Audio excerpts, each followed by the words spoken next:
that black boys are 4 times as likely to be removed from daycare than he is high school. That's without you, Dad. So all the boys are learning emotionalism and feminine behavior, which is tough to build healthy males that we are required to build as not only a nation, but as a father. That is our responsibility. Who's going to marry your daughter if you're not raising healthy boys? And that can go out to you mothers as well who may deny access to the father. Cut that out, because the father becomes very important to his daughter as well. Girls are more likely not to have their periods early when the father is involved in their life. A recent study came out lately that girls were having their periods as early as 8 years old. Majority coming from a father's home. In my 39 years of work looking at athletes and males and females, our society has counted on this very thing. You literally helped society incarcerate, imprison, destroy, commit suicide just by being absent.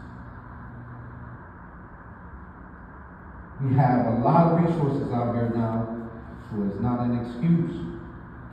Here's another thing that came out recently. Children from birth to 3 years old, especially black children, are ushered into the foster care system in the learning ways. If you are there and in the home, this doesn't happen. Ushered. That means one incident, for those of you who know the foster care system, one incident, newborn child, and they come and they place that child in the system. This is where black and Hispanic children go on a regular, early, before the age of 3.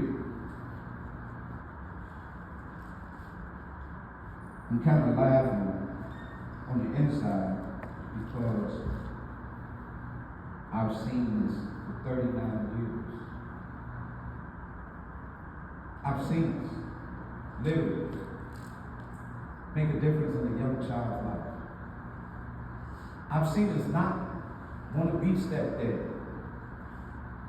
I've seen us literally call these kids names. Don't want to work with, don't want to help. And you had all these tools that came with you naturally. I tell fathers all the time, anytime you deny access to your child, you must be a fighter. The very first thing when you walk in family court, gentlemen, is you cannot show emotion. Because the family court system determines the fact that domestic violence is so high that the process, if you show emotion, that's what they're going to think. This is a conditioning that we've allowed to happen. And today, there will be some more information for you. If it's a boy or girl, they're headed into these different systems. So essentially, a black and brown child that is born in this system without healthy fatherhood are heading into the foster care system, then the juvenile system, kicked out of the educational system, while the parents fight in the family court system, causing them mental issues to go into that system. Doesn't matter if it's a boy or girl, they're headed into the prison system. Without you, Dad. I know some good fathers. Raise your hand if you want to.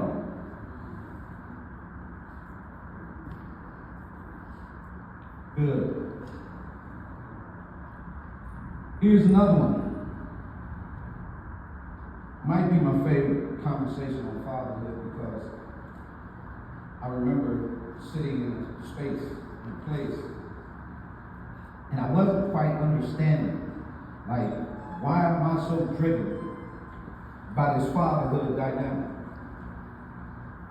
Why are we having these conversations and these conferences? What is it? Why am I so driven? Why do I say fatherhood, the absence is killing children? So, in 2014, we did a men's issue conference, the first of its kind, with Dr. Warren Farrell and many other men from all across the globe. When it was my turn to speak, in the room were these men. It was my turn. We had people from India, Germany, Great Britain, Canada, right here in the city of Detroit, that the feminists denied access. The feminists was so upset that this was the first ever men's issue conference that they went on channel 2, 4, and 7 and said that they didn't like what was taking place. We had the movie event from the hotel downtown Marriott. We lost $1 million that was coming into the city, and then we had to move it down on Jefferson, and we still have it. And for those of you who don't know Dr. Warren Farrell could very well be the architect of my brother's kingdom. He's also the man that headed up the National Organization for Women twice. He recently wrote a book called Boy Crisis.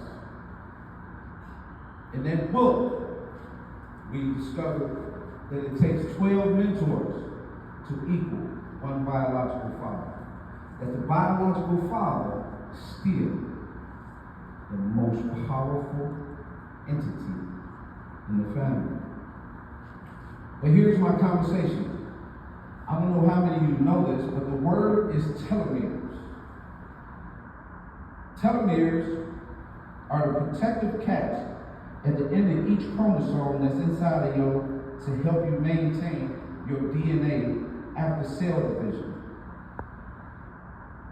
When a child has his father from birth to 9, the child lives longer. However, the study shows, birth to 9, children. That means if I'm present at birth and my child to 9, that means I've just helped my child live longer. Again, we're literally killing children without the presence of healthy fatherhood. The study shows 2,420 children found that losing a father through, here's another one, because this system mass produces this. This is not something that we can play tiddlywinks with or games. Because of the non-participation, the system produces this.